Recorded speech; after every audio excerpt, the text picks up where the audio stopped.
आले होते, त्यांच्या पत्नी पण होत्या आणि तुम्ही त्यांचा अपमान केला असं त्यांचं म्हणणं आहे आणि त्या इथं खूप आरडाओरडा त्यांनी केलाय.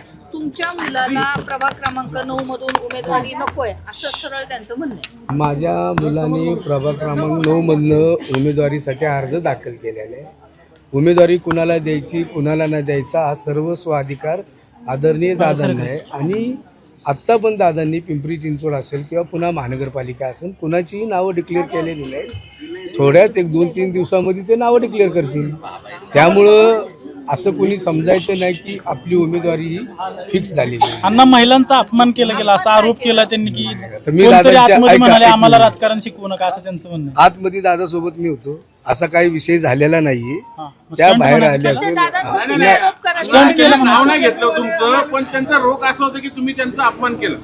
आम्ही अपमान दादा आत होते, मी आत होतो, ते आले, दादांना रिक्वेस्ट केली. दादा म्हणले आता 3-4 वेळा तुमच्या लोकांची रिक्वेस्ट झालेली, त्यामुळे तसं अपमान करायचं. आता बी तुम्ही तुम्ही त्यांना म्हटला का की आता पण महामंडळ तुम्ही आता तुम्ही त्यांना म्हणलात का महामंडळ घ्या? मी महामंडळ देणारा कोण? पक्षाचे अध्यक्ष आदरणीय दादा आहेत. विधानसभेच्या निवडणुकीला थांबण्यासाठी पण विधानसभा- महामंडळाचा एक मिनिट. पक्षाचे अध्यक्ष आदरणीय दादा आहेत. कुठल्या कार्यकर्त्याला काय द्यायचं काय नाही द्यायचं हे दादांचा अभ्यास आहे आणि गेली 20 वर्षापासून दादा पिंपरी चिंचवड शहराचे नेतृत्व करतात. आम्ही त्यांच्या मार्गदर्शनाखाली काम करतोय आणि आता ज्यांनी ज्या मुलाखती देण्यासाठी किंवा जे काय इच्छुक उमेदवार या ठिकाणी आलेले दादा त्यांना सर्वांना सांगतात. अजून काय तसा निर्णय झालेला नाही. 1-2 दिवसामध्ये ते स्वतः सांगतील. अण्णा सकाळपासून तुम्ही इथं आहे, दोन्ही राष्ट्रवादी एकत्र येण्याची चर्चा कुठपर्यंत आली, काय नेमकं?